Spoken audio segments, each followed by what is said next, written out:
안녕하세요, 썰사남 구독자 여러분. 저는 식당을 운영 중인 40대 자영업자입니다.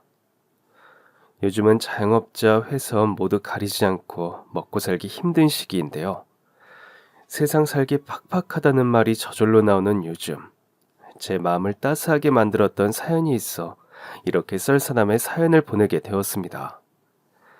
그 전에 제 이야기를 먼저 들려드리려고 해요. 저는 서울 출신으로 부유한 집에서 태어났습니다. 할아버지 때부터 부유했던 집안이었고 물려받은 재산만 잘 가지고 있어도 사는데 문제는 없었을 거예요. 그런데 아버지는 저희 집안이 재벌집 수준의 어마어마한 재력을 원하셨어요.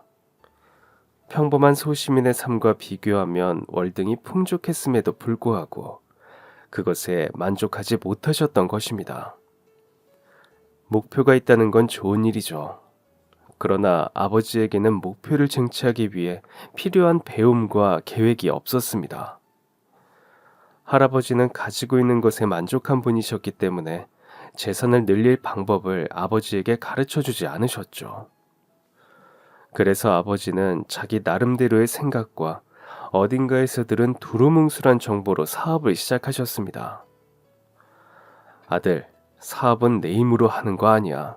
인맥으로 하는 거야 라는 말을 하시면서 말이죠. 사업 초창기는 괜찮았습니다. 인맥으로 사업한다는 말이 완전히 틀린 말은 아니더라고요. 돈 많은 지인들이 주변에 널리고 널렸으니 흔쾌히 지갑을 열어주었습니다. 하지만 이것도 한두 번이죠. 제대로 된 사업 아이템도 없고 주먹구구식으로 사업을 하니 지인들도 더 이상은 투자하지 않았습니다. 아버지는 사업이 잠깐 멈칫하는 것에 굴하지 않으셨습니다. 이 정도 일은 금방 이겨낼 수 있을 거라고 장담하셨어요. 고작해야 12살, 13살 정도였던 저는 아버지의 말을 철석같이 믿었습니다. 그런데 점점 집안이 기울어가는 것이 제 피부로 느껴지기 시작했어요. 할아버지가 살아계실 때는 할아버지의 금전적인 지원이 있어서 휘청거리긴 했지만 무너지지는 않았는데 할아버지가 갑작스럽게 돌아가시자 집안 경제가 와르르 무너져 내리기 시작했습니다. 할아버지의 마지막 유언은 이제 더 이상 무리하게 사업하지 말아였는데 아버지는 할아버지의 마지막 유언을 지키지 않으셨어요. 집안이 폭삭 주저하는 건 순식간이었습니다.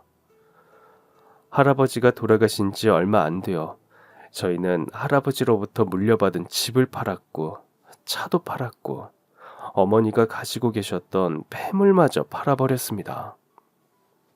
집은 점점 작아졌고 서울의 귀퉁이 단칸방에서 세 식구가 몸을 웅크려 잠을 자야 했어요. 설상가상으로 아버지가 이곳저곳을 다니며 돈을 빌린 탓에 도망까지 다니는 신세였죠.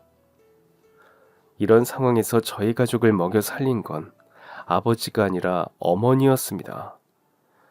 아버지는 술만 마시고 일을 하지 않았어요. 부잣집에서 나고 자라 험한 일 한 번 안 해보셨으니 일용직 같은 일은 절대 못하겠다면서요. 반면에 어머니는 딸부잣집 첫째 딸로 태어나 온갖 고생을 하며 자랐던지라 생활력이 강했습니다. 이 때문에 두 분은 참 많이 싸우셨어요.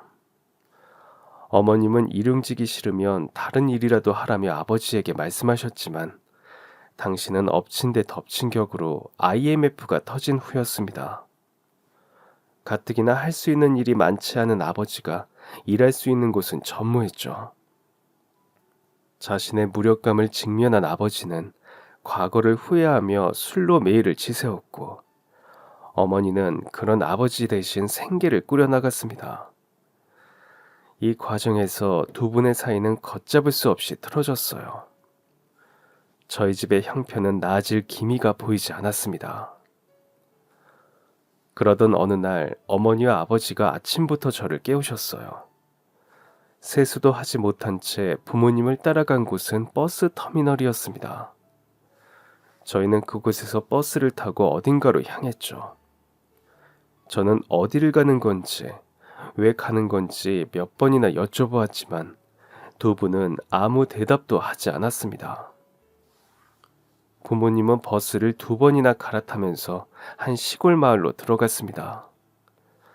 사람들도 몇 명 다니지 않았고 주변을 둘러보면 산밖에 없었습니다. 사람이 사는 집이 몇 채 보이기는 했지만 서로 멀찍이 떨어져 있어서 집과 집 사이를 왕래하려면 한참이 걸릴 것 같더라고요. 또 외관상 낡아 보이는 집들 뿐이라 서울을 벗어나 본 적 없는 제 눈에 그 집은 사람이 살 것 같지도 않은 곳들이었습니다. 그때까지만 해도 부모님에게 생각이 있을 거라 생각하면서 이상함이 느껴지더라도 얌전히 따라갔는데 이쯤 되니 무서운 마음이 들었습니다.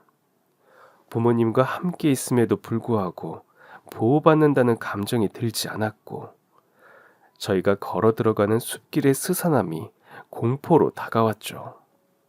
저는 이젠 참을 수가 없어 아버지에게 강한 목소리로 여쭈었습니다. 아버지, 저희 대체 어디 가는 거예요? 왜 자꾸만 사람이 없는 곳으로 가는 건데요? 하지만 아버지는 대답이 없으셨죠. 저는 어머니에게도 물었습니다. 어머니, 우리 어디로 가는 거냐니까요? 갈 곳이 정해져 있기는 한 거예요? 네? 하지만 역시 어머니도 대답이 없으셨습니다. 몇 차례 부모님에게 상황을 설명해달라 요청했음에도 대답이 없었고 그 사이에 해는 넘어가 주변은 캄캄해졌어요. 주변에 가로등도 없어서 암흑 그 자체였죠. 그런데 그때 아버지가 가방에서 램프를 꺼내셨습니다. 어머니는 자연스럽게 땅을 정리하시더니 무엇인가 궁금했던 짐을 풀어 헤치셨어요. 그건 텐트였습니다. 두 분은 이곳에 올 계획을 단단히 하고 오셨던 것이었어요. 우물쭈물하고 있는 저를 향해 어머니가 말씀하셨습니다. 여기서 딱 하루만 잘 거야. 마음이 답답하면 바다를 보러 가고는 하잖아. 그래서 우리는 바다 대신 산속으로 온 것뿐인 거야. 단호한 어머니의 음성과 왜인지 서두르는 부모님의 손길에 저는 아무 말도 하지 못하고 두 분을 거들었습니다. 순식간에 텐트가 쳐지고 어머니는 집에서 준비해온 도시락을 나눠주셨습니다. 그런데 이상하게도 두 분은 밥을 먹지 않으셨습니다. 오히려 그것을 저에게 양보하시기까지 했어요. 밥을 먹고 아버지가 피워주신 모닥불 옆에 앉아 어머니가 주신 차를 마시다 보니 잠이 오더군요. 어머니는 꾸벅꾸벅 졸고 있는 저에게 텐트로 들어가라고 하셨고 저는 그곳에 누워 까무룩 잠에 들었습니다. 그런데 잘 자고 있는 저를 누군가 거칠게 깨우기 시작했습니다. 눈을 떠보니 낯선 풍경이 눈에 들어오더라고요. 분명 텐트에서 잠들었었는데 제가 눈을 뜬 곳은 병원이었습니다. 그런데 풍경이 다르다는 걸 인식하기도 전에 숨이 잘 쉬어지지 않았어요. 가쁜 숨을 내뱉으며 어쩔 줄을 몰라 하는데 밖에서 의사와 간호사들이 뛰어 들어오더니 응급처치를 하기 시작했습니다. 그렇게 안정을 취하고 난 뒤 저는 충격적인 사실을 마주하게 되었습니다. 바로 어머니가 돌아가셨다는 것이었어요. 그리고 아버지는 중환자실에서 회복 중이셨죠. 도무지 받아들여지지 않는 현실에 고개를 가로저으며 말도 안 된다는 말만 반복했습니다. 하지만 그것은 현실이었고 사건의 전말은 부모님께서 제가 텐트에서 잠을 청한 지 한참이 지난 뒤에 텐트에서 번개탄에 불을 붙이셨습니다. 얼마나 머뭇거리셨는지 새벽 동틀 무렵이 되어서야 겨우 불을 붙인 것이죠. 저희 가족은 새벽에 산으로 기도를 드리러 가는 사람에 의해 발견되었는데 조금이라도 빨리 번개탄에 불을 붙였다면 모두 다 목숨을 잃었을 것이라고 합니다. 상황을 아는 모두가 천운이라고 말했지만 딱 한 사람은 생각이 달랐어요. 바로 아버지였죠. 중환자실에서 눈을 뜬 아버지는 자신의 계획이 실패했다는 것에 절망했습니다. 어머니를 잃었다는 고통에 몸부림치는 것이 아니라 어머니만 계획에 성공했음에 안타까워했어요. 아버지가 고통스러워하는 과정에서 저는 없었습니다. 그리고 제 의사와 상관없이 목숨까지도 잃을 뻔했죠. 집안이 쫄딱 망해서 당장 오늘 내일 먹을 것을 걱정해야 했고 옷 한 벌 못 사는 형편이었지만 저는 살고 싶었습니다. 제 처지를 비관해서 생을 마감하고 싶다고 생각한 적은 단 한 번도 없었어요. 그저 얼른 상황이 나아져서 두 분이 웃음을 되찾길 바랄 뿐이었어요. 그런데 부모님 눈에는 제가 보이지 않았던 것 같습니다. 저는 결국 집을 나왔습니다. 말이 집을 나온 거지 저는 부모에게 버림받았다고 생각합니다. 저를 데리고 그 외진 곳으로 갔을 때부터 부모님은 저를 버린 거였으니까요. 중환자실에서 깨어난 아버지는 그 이후로 건강이 악화되어 저를 돌봐줄 형편이 되지 않았습니다. 저는 스스로 집에 나와 고아원으로 들어갔습니다. 하지만 저는 그곳에서도 외톨이였어요. 아버지가 살아있는데도 고아원에 들어온 저를 탐탁치 않아 하는 시선이 있었거든요. 그놈의 돈 때문에 제 가족이, 제 인생이 이렇게 진창에 처박혔다고 생각했고, 아버지가 가지고 있던 것들을 얼마나 바보같이 잃었는지 나이를 먹으며 체감하게 되자 전 아버지를 향한 분노와 배신감이 크게 달했습니다. 이는 속에서 굼떠 못해 밖으로 터져나왔고 저는 굉장히 공격적이고 피해의식이 가득한 채 성장하게 되었죠. 툭 건들면 터질 것 같은 시한폭탄 같은 존재가 바로 저였습니다. 아버지는 아주 적은 금액의 보조금을 받으며 살고 계셨는데 저는 예정을 생각해서 학생 때부터 일해 돈을 벌면 급여의 약간을 아버지에게 보냈습니다. 아버지와의 관계는 애증, 딱 이 단어로 설명이 가능할 것 같네요. 지금은 애증이라 표현하지만 당시엔 그저 증오뿐이었습니다. 일단 양심의 가책만 없었다면 아버지와의 연은 진짜 끊었을 거라며 이를 갈았죠. 그렇게 몇 년이 지났을까요? 고등학교를 자퇴한 뒤에 군에 입대하고 제대가 얼마 남지 않은 시점에서 급한 연락이 왔습니다. 바로 아버지가 돌아가셨다는 연락이었죠. 이 얘기를 전달해준 간부는 매우 유감이라는 표정을 짓고 있었습니다.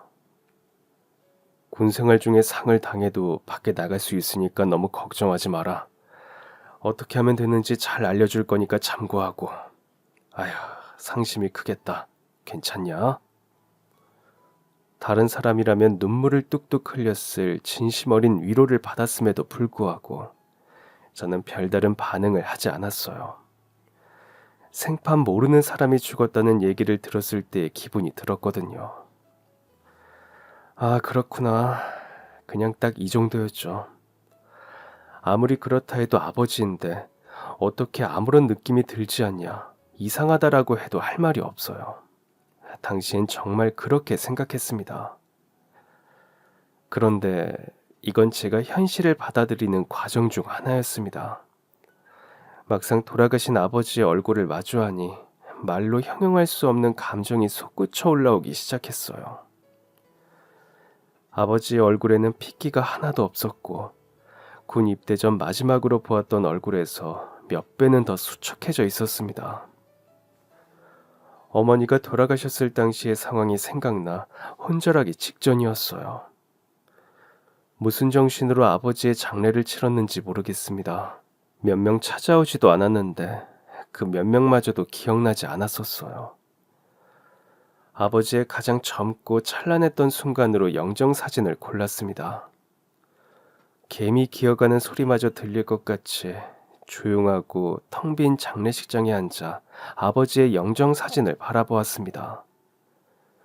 아기였을 때부터 지금에 이르기까지 제 모든 인생이 스쳐 지나간 후에 깨달은 것이 하나 있어요. 그건 바로 제가 가족을 아주 많이 사랑한다는 것이었습니다. 그토록 원망했던 아버지와 어머니는 제가 사랑하는 존재였고 제가 상처를 받은 크기는 제가 두 분을 사랑하는 크기와 비례했기에 부모님에게 버림받았다는 상처가 분노로 변한 것이었어요. 저는 사랑과 원망, 애정과 분노가 함께 공존한다는 것을 깨달았습니다. 분노로 점칠된 인생을 사는 사람의 삶은 결코 행복하지 않습니다. 용서는 남이 아닌 나를 위한 것이라는 말이 있듯 분노와 증오, 원망으로 사는 사람의 삶은 팍팍하고 여유가 없죠. 저는 제 속에 있는 분노를 해결하지 못했고 마음속에 화라산을 품고 살았습니다. 모든 것을 녹여버리고 태워버리는 그 분노는 시도 때도 없이 터졌고 결국 제 곁에는 아무도 남아있지 않게 되었어요.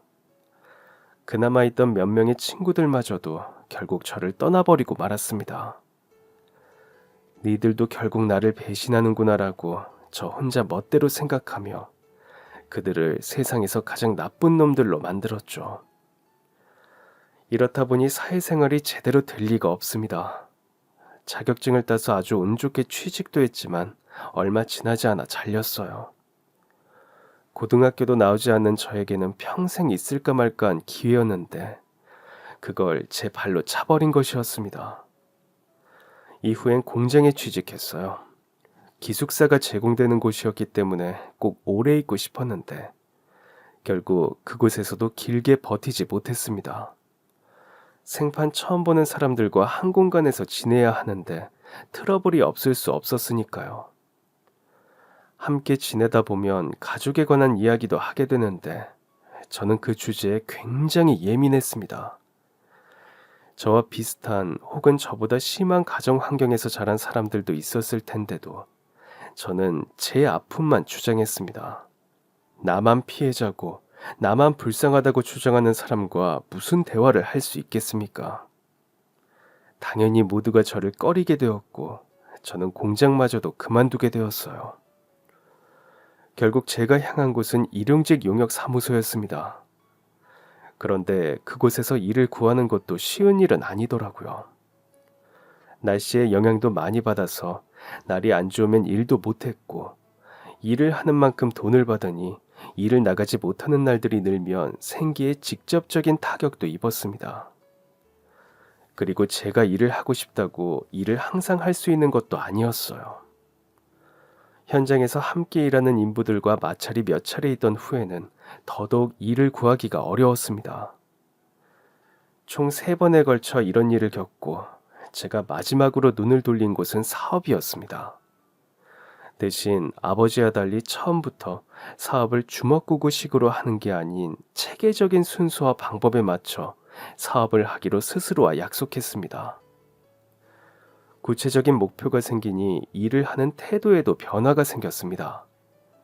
원래는 누가 툭 건들기만 해도 피해의식이 발동되면서 멱살을 잡는 게 보통이었는데 이제는 참을 줄도 알았죠. 그렇게 돈을 어느 정도 모아 사업을 할 수 있을 때가 되었을 때 저는 직감했습니다. 이 사업은 무조건 된다는 걸요. 저는 사업 수완이 좋은 사람이었습니다. 아버지를 닮지 않은 게 얼마나 다행인지 모르겠더라고요. 손을 대는 것마다 대박이 났고 제가 나서지 않아도 사람들이 알아서 찾아왔습니다. 그렇게 순식간에 엄청난 돈을 벌었어요. 하지만 그렇다고 해서 사치를 부리지 않았고 사업을 무자비하게 확장하지도 않았어요. 이렇게만 하면 저는 평생 동안 사업을 하며 풍족하게 살 수 있을 거라고 생각했습니다. 하지만 그건 제 착각이었고 인생은 실전이었어요. 제가 나름대로의 규칙을 가지고 사업을 했지만 그것이 언제나 어떤 상황에서나 적용된다는 생각은 버렸어야 했습니다. 그리고 제가 규칙을 끝까지 지키지 못할 수도 있다는 것을 염두에 두어야 했죠. 세상에 100%는 없다라는 걸 그때는 몰랐습니다. 사업을 무리하게 벌리지 않는다라는 규칙이 깨진 것은 무리하게라는 단어 때문이었습니다. 이 정도로 사업을 확장하는 건 내 상황에서 무리는 아니지 않을까라는 생각이 든 것이죠. 이렇게 사업이 잘 되고 있는데 설마라면서 안일하게 생각했던 것입니다. 처음엔 일이 잘 풀렸습니다. 함께 일을 시작한 동업자의 능력도 뛰어났고 말이죠. 그런데 어느 날 갑자기 고소장이 접수되었습니다. 저를 고소한 사람은 함께 일하던 동업자였고 급하게 사무실로 갔지만 저는 발도 들일 수 없었어요. 저를 고소한 내용은 횡령이었습니다. 억울함을 호소했지만 이미 모든 것이 저를 겨냥하며 꼬일 대로 꼬여 있었죠. 긴 공방 끝에 제 억울함을 풀 수 있었지만 그동안 제 일상은 이미 완전히 망가져 버렸어요. 저를 고소했던 동업자는 회사 돈을 들고 사라졌고 이미 그 회사는 누군가에게 넘어간 이후였습니다. 알고 보니 동업자는 이런 사기를 앞서 몇 번이나 했었던 사람이었어요. 저뿐만 아니라 다른 피해자들에게도 비슷한 방식으로 사기를 쳤던 것이죠. 수배 중이기까지 했다는데 이후에 소식도 없고 경찰에 잡혔다는 얘기도 없는 것으로 보아 저를 마지막으로 해외로 도주한 게 아닌가 싶습니다. 제가 억울함을 푸는데 정신이 팔려있는 사이에 저는 모든 것을 잃었고 제게 남아있는 것은 자동차 한 대가 전부였어요. 이후로는 차에서 먹고 자는 생활이 시작되었죠.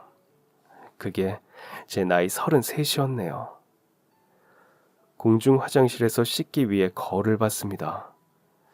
자신감 있게 시작한 사업이 쫄딱 망하고 열심히 일구어낸 모든 것을 빼앗긴 제 모습이 아버지와 너무나도 닮아 있었습니다. 돌아가시기 직전의 아버지처럼 피골이 상접해 있었고 깡마른 몸과 생기 잃은 눈이 꼭 죽은 사람 같았습니다. 원망하던 아버지를 닮아 있는 제 모습을 보고 나니 왜인지 개운해졌습니다. 이상하리만치 맑아진 정신으로 차에 돌아와 보니 차는 쓰레기장 그 자체였습니다. 일단 차에 있는 쓰레기를 다 치우고 난 뒤 차에 앉아 곰곰이 생각했습니다. 생각을 해보니 제 나이는 고작 33이었어요. 물론 얼마 뒤엔 34이 되지만 무언가를 시작하기에 그리 늦은 나이는 아니었습니다. 그러면서 제가 왜 사업을 하게 되었는지를 짚어보았죠. 모든 원인은 저에게 있었습니다. 저의 피해의식과 능력 부족으로 공동체 생활에 적응하지 못했고 그 누구도 사업을 하라며 제 등을 떠밀지 않았어요. 결국 사업을 하게 된 것도 사업을 실패한 것도 모두 제 탓이었습니다. 밤이 새도록 가만히 앉아 생각만 했습니다. 고심 끝에 한 가지 결론 내릴 수 있었던 것은 그래도 제가 옛날과는 다르게 많이 변했다는 것이었어요. 사업에 실패해서 그동안 쌓아온 많은 재산을 잃었지만 그래도 그 과정에서 얻은 게 있었다는 사실을 깨달았죠. 사람을 대하는 방법, 사회생활 하는 방법에 대해 배웠고 저를 힘들게 하는 사람도 만났지만 저를 배려하고 위해주는 사람도 만나며 세상 사는 것이 그리 힘들지만은 않다는 것을 깨달았거든요. 여기까지 생각이 들다 보니 예전과 달라진 만큼 새로운 인생을 살 수 있지 않을까라는 생각을 하게 되었습니다. 그런데 한 가지 문제가 생겼어요. 새 인생을 살고 싶은데 대체 어떻게 인생을 다시 시작해야 할지 방법을 알지 못했습니다. 일단 이 몸에서 나는 냄새부터 어떻게 해야 할 것 같은데 이 상태로라면 목욕탕은 발도 못 붙일 게 분명했고 그 전에 목욕탕을 갈 돈도 없었습니다. 이건 이래서 안 되고 저건 저래서 안 되고 안 되는 이유만 늘어나자 부정적인 생각이 꼬리에 꼬리를 물었고 잠시 피어올랐던 희망의 불씨가 서서히 사그라들었습니다. 그러나 저는 포기할 수 없었어요. 지금 이때 다시 일어서지 않으면 저는 제가 기억하고 있는 아버지와 어머니의 마지막 모습을 그대로 따라갈 것이 분명했기 때문이죠. 그래서 무작정 밖으로 나왔습니다. 공중 화장실을 돌아다니며 주운 비누 조각들로 몸을 씻었고 동네를 세 군데 옮겨가며 의류 수거함에서 주운 옷을 빨았습니다. 그렇게 몇 번을 반복하니 조금 허름하고 오래된 옷일지라도 불쾌한 냄새는 나지 않았고 저도 조금은 봐줄 몰골이 되더라고요. 밤 기온이 영하로 떨어지는 첫날이었습니다. 저는 새벽같이 인력사무소에 나갔습니다. 하루 일당을 받으면 여인숙 같은 곳에서 잠은 잘 수 있을 테니 그렇게 하려고 한 거죠. 그런데 역시나 아무도 저를 데려가지 않았습니다. 목소리도 안 나올 것 같이 마르고 힘없어 보이는 사람을 누가 원하겠어요. 결국 저는 영하로 떨어지는 그 추운 날에 밖에서 노숙을 하게 되었습니다. 이후로도 거절은 계속되었어요. 제 외관이 문제인가 싶어 더 열심히 씻고 깨끗한 옷을 찾아다녔지만 문제는 해결되지 않았습니다. 애당초 제가 힘을 못 쓸 것 같은 게 문제였으니까요. 하지만 그건 제가 지금 당장 어찌할 수 있는 게 아니었죠. 그러던 중 딱 한 번, 인력사무소에 사람이 정말 없던 날이 있었습니다. 인력사무소장마저도 내가 모르는 사이에 전쟁이라도 난 거냐며 의아했었죠. 그 덕에 저는 일을 하러 갈 수 있었습니다. 탐탁치 않은 눈빛을 받았고 똑바로 일하지 않으면 일당은 없다라고 경고 섞인 말도 몇 번씩이나 받았지만 그래도 괜찮았어요. 조금 적을지라도 그 일당을 받으면 건물 안에서 잠을 잘 수 있을 거고 밥이라도 한 끼 할 수 있을 테니까 말입니다. 다행스럽게도 일당이 깎이지는 않았어요. 그런데 일이 끝나고 나니 일당이고 뭐고 아무 생각도 안 들었습니다. 몸이 너무 힘들었거든요. 게다가 감기 기운이 있는 상태에서 쉬지도 못해 몸살 기운까지 있었습니다. 이대로 밖에서 자면 큰일이 날 수도 있을 거라는 생각에 오늘만큼은 차에서 자기로 마음먹었습니다. 그동안 쓰레기도 다 정리했고 차 문도 열어두었으니 예전만큼 냄새는 안 날 거라고 생각하면서요. 밥이라도 먹었어야 했는데 그런 힘도 나지 않아 곧장 차로 향했습니다. 어디선가 주워온 이불을 둘둘 말고 그 안에 들어가 있는데 아무리 옷을 껴입어도 한기가 가시지 않았어요. 몸이 덜덜덜 떨렸고 추운 몸을 한껏 웅크리느라 몸의 근육이 경직되어 고통스러웠어요. 그러던 그때 누군가가 차 창문을 두드렸습니다. 문을 열어보니 저보다 20사람 많아 보이는 남자가 서 있었어요. 그 남자는 차 안에 있는 제 모습을 보고 적잖이 놀란 듯 했습니다. 무언가 할 말이 있어서 차를 두드린 것 같은데 아무 말도 하지 못하더라고요. 무슨 일이십니까? 제가 이 가게 사장인데요. 여기로 식자재가 들어와야 하는데 선생님 차 때문에 차가 들어올 수가 없어요. 아시겠지만 여기가 도로라서. 저는 아차 싶었습니다. 제가 차를 대면 안 되는 곳에 주차를 해놨다는 걸 그때 알았거든요. 그런데 차를 빼고 싶어도 뺄 수가 없었어요. 차에 기름도 없었으니까요. 저는 아픈 것도 있고 황급히 일어나 횡설수설하며 상황을 설명했습니다. 정말 죄송합니다. 그런데 제가 지금 차를 뺄 수가 없는 상황이라서요. 빼기 싫어서 그런 건 아니고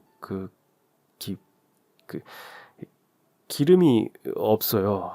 죄송합니다. 여기에 차를 대면 안 되는 걸 정말 몰랐어요. 제가 발을 동동거리며 어쩔 줄 몰라 하자 남자는 되려 자신이 더 미안해했습니다. 아니요, 아닙니다. 어떤 사정이신지는 몰라도 지금이라도 빼면 되죠. 차를 같이 밀어드리겠습니다. 저기까지만 차를 옮겨도 식자재 운반 차량이 들어올 수 있을 거예요. 저는 남자를 도와 차를 밀었습니다. 하늘을 보니 이미 동이 트고 있었고 새벽같이 출근한 가게의 사장이 저를 발견한 것이었습니다. 차를 다 옮긴 후 저는 몸을 숙여 사과를 건넸습니다. 죄송합니다, 사장님. 새벽이라 할 것도 많고 바쁘실 텐데 정말 죄송합니다. 잠시만요. 그쪽 지금 몸 상태 괜찮습니까? 저는 그제야 제 몸이 한계에 다다랐음을 깨달았습니다. 괜찮습니다라고 말을 하려 했는데 괜찮까지밖에 말하지 못하고 기절해버리고 말았죠. 눈을 뜨고 나니 병원이었습니다. 팔에는 수액이 꽂혀 있었어요. 그때 든 생각은 아, 나 기절했구나가 아니었습니다. 아, 이건 얼마일까였죠. 순간 엄청난 회의감이 들었습니다. 그래도 먹고 살아보겠다고 그 고생을 하면서 추위와 싸우며 노숙을 했는데 그렇게 해서 겨우 번 돈을 병원비로 다 써버리게 생겼으니 이럴 거면 왜 그렇게까지 치열하게 살았나 후회되었죠. 이걸 그냥 뽑고 도망쳐버려도 괜찮을까? 없는 놈이라고 터무니없이 비싼 값을 부르면 어떡하지? 병원비를 내지 못해도 감옥에 가나? 이런 생각을 하고 있는 도중에 누군가가 커튼을 치고 나타났습니다. 한 중년 여성이었어요. 아이고, 눈을 떴네요. 제가 간호사 선생님 불러올 테니까 잠시만 기다려봐요. 누구냐고 묻기도 전에 사라진 그 중년 여성은 간호사와 의사를 불러왔습니다. 의사는 저와 그 중년 여성에게 말했어요. 영양실조입니다. 충분한 휴식이 필요해요. 영양실조뿐 아니라 몸이 전반적으로 약해져 있는 상황입니다. 그리고 감기가 아니라 독감이었어요. 지금 같은 몸 상태면 감기도 치명적인데 독감이라니. 무조건 약 먹고 쉬셔야 합니다. 요즘 같은 시대에 영양실조라니 중년 여성은 많이 놀란 듯 했습니다. 저는 의사에게 말했어요. 저는 병원에서 휴식을 취할 만한 형편이 안 돼요. 그냥 퇴원시켜주세요. 지금 이 상황에서 퇴원했다가는 정말 큰일 치를지도 모릅니다. 혹시 퇴원을 하고 나가면 몸을 의탁할 만한 곳이 있습니까? 당연히 없었죠. 의사는 저를 설득했지만 설득될 수가 없었습니다. 병원비를 낼 돈도 없고 내줄 사람도 없는데 어떻게 병원에 있을 수 있겠어요. 이야기를 들어보니 제가 맡고 있는 수액을 낼 돈은 있더군요. 그래서 수액만 맡고 퇴원하기로 이야기했습니다.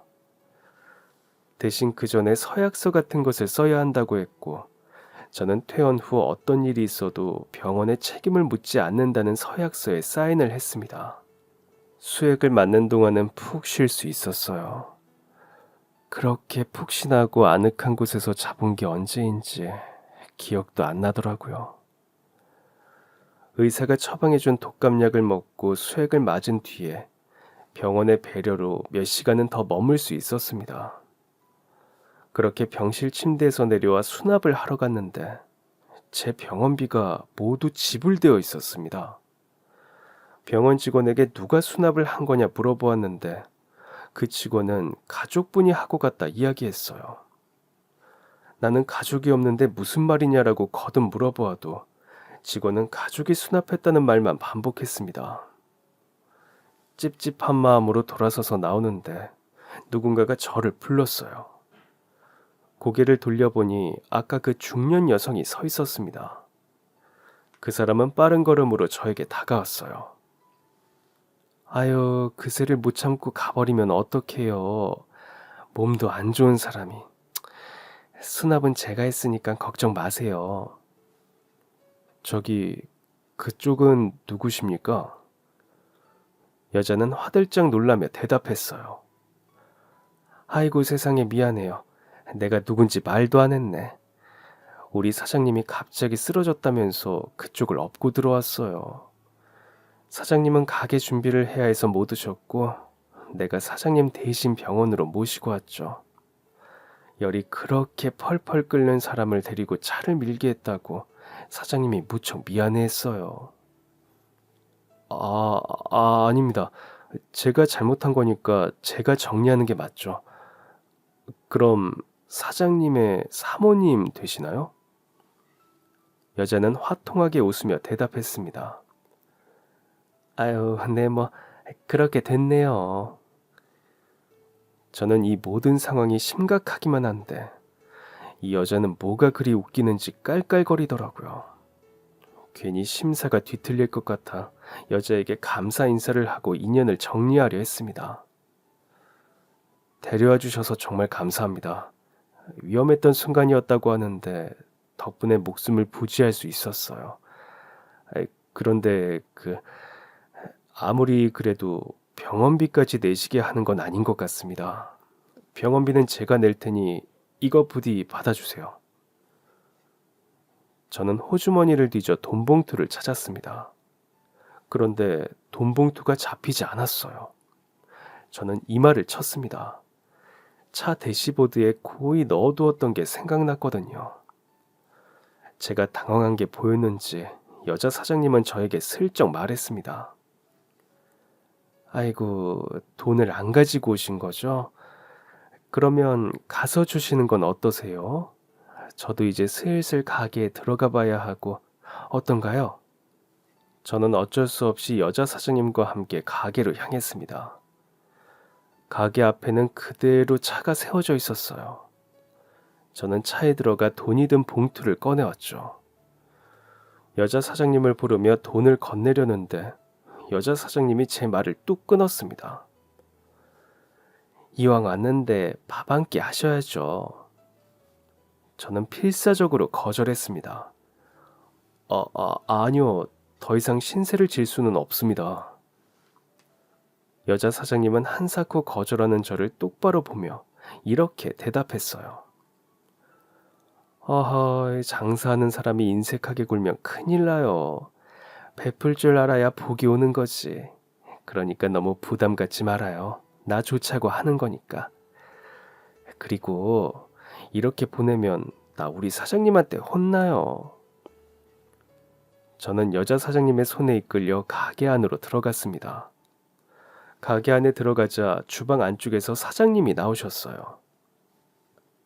아이고, 몸은 좀 괜찮으십니까? 네, 괜찮습니다. 신경 써주신 덕에요. 그렇다면 다행입니다. 앉아 계시면 얼른 내어드릴게요. 좌불안석이 따로 없었어요. 이렇게 대가 없는 호의를 받아본 건 처음이었거든요. 얼마 지나지 않아 따뜻한 국밥 한 그릇이 제 앞에 나왔습니다. 독감이었다면서요? 이럴 때는 따뜻한 거 먹은 후 약 먹고 푹 자는 게 답이에요. 어서 드세요. 저는 두 사장님이 지켜보는 앞에서 수저를 떴습니다. 푹 고아낸 국물을 한 입 하니 눈에서 눈물이 뚝 떨어졌어요. 저는 눈물을 숨기기 위해 고개를 숙였고 주체할 수 없이 터져나오는 눈물을 삼키고자 꾸역꾸역 밥을 밀어 넣었습니다. 두 사장님은 조용히 자리에서 일어나 사라져 주셨고요. 밥을 다 먹고 자리에서 일어섰습니다. 사장님은 이제 곧 마감인데 마감만 도와줄 수 있겠냐고 하시더라고요. 병원도 데려다 주고 병원비도 내주고 심지어 밥까지 주었는데 당연히 도와드렸죠. 수액을 맞고 약을 먹고 난 후라 그런지 몸이 많이 괜찮았기에 가능했습니다. 물론 기력은 없었지만요. 그렇게 저는 사장님과 함께 가게 정리를 마쳤습니다. 그런데 갑자기 사장님이 소주 한 병을 꺼내왔습니다. 가볍게 술 한잔 하시렵니까? 저는 저도 모르게 사장님 앞에 앉게 되었고 사장님은 가벼운 이야기로 제 긴장을 풀어주었어요. 그리고 저는 사장님과 소주 한 병을 나눠 마시며 그동안 아무에게도 말하지 못한 제 이야기를 털어놓게 되었습니다. 술 기운이 가득 오르니 사장님은 가게 뒤쪽에 쪽방을 안내해 주셨고 저는 그곳에서 하룻밤을 묵었습니다. 다음날 아침 더 이상의 신세를 질 수 없어 가게를 나가려는데 사장님이 저보고 이곳에서 일을 하는 게 어떻겠냐고 물어보셨어요. 자리를 잡을 때까지는 가게에 있는 쪽방을 쓸 수 있게 해주겠다고 하시면서요. 그런데 선뜻 그러겠다 말을 못했습니다. 그러자 사장님은 저를 볼 때면 젊었을 적 떠나보낸 절친한 친구가 생각난다며 저를 홀로 보낼 수가 없다고 말씀하셨어요. 사장님의 절친은 사업 실패로 이곳저곳 떠돌다 홀로 외로이 눈을 감았다고 했습니다. 그 후 저는 사장님의 가게에서 일을 하게 되었어요. 그리고 사장님의 권유로 고등학교 검정고시까지 치렀죠. 사장님은 학력이 짧고 가진 것 없는 놈이라는 피해의식을 가지고 있다는 걸 알고 계셨는데 이를 스스로 극복하게 하고자 검정고시를 제안하신 거였습니다. 저는 그렇게 조금씩 제 안에 있던 결핍과 상처를 치유해 나갔습니다. 그렇게 꼬박 10년이라는 시간이 지났어요. 할머니에게 배운 국밥 레시피를 응용한 사장님의 음식은 많은 사람들을 불러 모았고 가게는 제가 일을 시작한 지 몇 년 만에 확장 공사를 했습니다. 이후에는 다른 지역에 또 다른 지점을 하나 내기까지 했죠. 그 지점은 여자 사장님이 맡게 되었고요. 그러던 어느 날 사장님이 저를 부르셨습니다. 그러고는 요즘 가지고 있던 고민을 이야기하셨죠. 바로 지점을 하나 더 늘리는 것에 관한 것이었습니다. 그러면서 이렇게 말씀하셨어요. 내가 아무리 고민을 해봐도 너만한 애가 없다. 다른 사람을 뽑아서 지점 매니저로 보낸다고 해도 가르치는 데만 한 세월이 걸릴 거고 내가 믿고 맡길 사람이 너밖에 없어. 이런 부탁 부담스러워하는 건 알고 있지만 한번 나 믿고 따라와 보는 건 어떻겠냐? 저는 사장님의 말처럼 이런 제안을 굉장히 부담스러워했습니다. 사업에 실패한 경험이 있다 보니 매니저로 일하는 것뿐인데도 걱정이 앞섰거든요. 결국 긴 고민 끝에 저는 사장님의 제안을 받아들였어요. 사장님에게 교육을 받고 가게 문을 열었습니다. 시범 운영 형식으로 한동안은 점심에 문을 열기로 했는데 개업한 날에 사장님이 보낸 축하 화분이 도착했습니다. 좀 작은 것을 보내실 줄 알았는데 사람 키만한 화분을 보내셨더라고요. 그런데 하필 그걸 옮기는 분이 나이 지긋한 할아버지이신지라 괜히 죄송스러운 기분이 들었습니다. 화분이 이렇게 클 줄 몰랐네요. 무거우셨죠, 사장님? 아유, 괜찮습니다. 이게 제 일인데요. 땀을 뻘뻘 흘리며 별거 아니라는 듯 말하는 할아버지를 보니 괜히 돌아가신 할아버지 생각이 났습니다. 사실 할아버지는 제게 무척 애틋한 존재였거든요. 철없는 아버지를 대신해서 저를 돌봐주신 분이었기 때문입니다. 그래서 무턱대고 이런 말이 나왔어요. 아직 식사 전이시면 식사하고 가시겠어요? 오늘 문을 열었는데 맛을 봐주시면 더 좋고요. 아이고, 이 마침 배가 고팠는데 잘 됐습니다. 할아버지는 흔쾌히 자리에 앉으셨습니다. 저는 식사를 준비해 가져다 드렸고 다행히 할아버지는 입맛에 맞으셨는지 순식간에 국밥 한 그릇을 전부 드셨어요. 입에 맞으셨나 봐요. 아유, 네. 이거 너무 맛있게 잘 먹었습니다. 손님이 아주 끊이질 않겠어요. 감사합니다, 사장님. 덕분에 용기가 생기네요. 훈훈한 대화를 주고받고 있는데 할아버지가 10,000원을 내미셨습니다. 저는 돈을 받고 싶어서 식사를 권한 게 아니었는데 당황스러웠어요. 아닙니다, 사장님. 제가 돈을 받으려고 한 게 아니에요. 이러시면 제가 너무 부끄럽습니다. 할아버지는 고개를 저으며 돈을 제게 쥐어주려고 하셨어요. 좋은 마음으로 밥 한 끼 하라고 하신 거 압니다. 그런데 어떻게 오늘 게시한 가게에서 공짜로 얻어먹을 수 있겠어요? 자, 얼른 받으십시오. 그렇게 한동안 할아버지와의 실랑이가 계속되었어요. 그러자 할아버지는 곤란하다는 듯이 아이고, 이제 또 배달을 가야 하는데 곤란하게 되었어라며 혼잣말로 저를 압박하셨죠. 저는 결국 어쩔 수 없이 돈을 받았습니다. 대신 이렇게 말씀드렸어요. 사장님, 나중에 가족분들이랑 들러주시면 그때는 꼭 제가 대접하겠습니다. 그때는 개업한 날 아니니까 꼭 편하게 드셔주세요. 아시겠죠? 사장님은 허허 웃으며 이렇게 말씀하셨어요. 아유, 이 가게는 잘 될 수밖에 없겠네요. 내가 화분 배달하고 다니면서 이런 대접은 처음입니다. 꼬박꼬박 사장님이라고도 불러주고 사실 이런 배달일 하면 다들 자기 아랫사람 대하듯 하거든요. 대충 옆에 두고 가라고 말만 하고 눈도 안 마주치는 사람들이 대부분인데 정말 고맙습니다. 이런 얘기를 들으니 민망해지더라고요. 고맙다는 이야기 들으려고 한 건 아니었는데 세상이 이렇게 따뜻하다는 걸 잊고 살았는데 고맙습니다. 사장님 심성이 착해서 이 복이 넝굴채에 들어올 겁니다. 잘 될 거예요. 겨우 식사 한번 대접해 드린 것뿐인데 그것도 돈을 받았는데 이런 덕담을 듣다니 민망했습니다. 그리고 눈물이 났어요. 누군가는 고작 10,000원짜리 국밥이라고 할 수 있겠지만 그 국밥에는 제 긴 세월이 담겨 있었습니다. 부모에게 버림받고 사람에게 상처받고 사업에 실패하고 다시 일어서기 위해 치열하게 살아온 그 인생이 말입니다.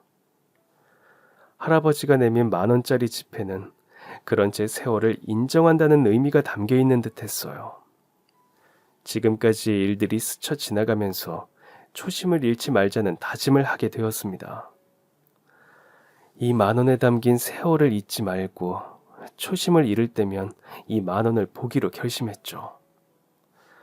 이후 며칠 뒤 가게 앞이 북새통을 잃었습니다. 며칠 동안 손님도 별로 없어서 입소문도 나지 않았을 텐데 이게 대체 무슨 일인지 얼떨떨했어요. 그렇게 오시는 손님들을 전부 응대하고 마지막 손님의 계산을 도와드릴 때 손님에게 여쭤보았습니다.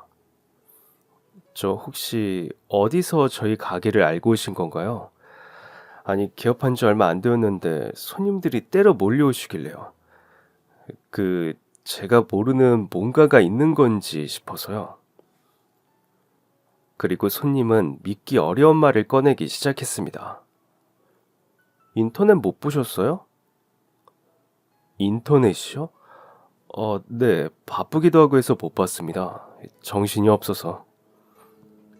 며칠 전에 어떤 사람이 인터넷에 글을 올렸어요. 사장님이 배달 오신 분한테 식사를 대접하셨다고. 그 덕분에 배달 오신 분이 엄청 감동받았고 두 분이서 엄청 훈훈한 대화를 했다더라고요. 솔직히 그거 보고 사장님이 손님들 모으려고 연출한 건가 싶기도 했는데 어떻게 된 건지 모르는 거 보시면 사장님이 의도하신 건 아닌 것 같네요. 솔직히 이 집 맛도 있는데 사장님도 이런 좋은 분이면 못 올 이유가 없죠. 저도 인터넷에 리뷰 남길게요. 알고 보니 할아버지가 식당에 오셨던 그 시간에 가게에 계셨던 손님 한 분이 이 이야기를 인터넷에 올린 것이었어요. 따뜻하고 훈훈한 사연에 감동받은 사람들이 손님으로 가게에 찾아와 준 것이었고 말이죠.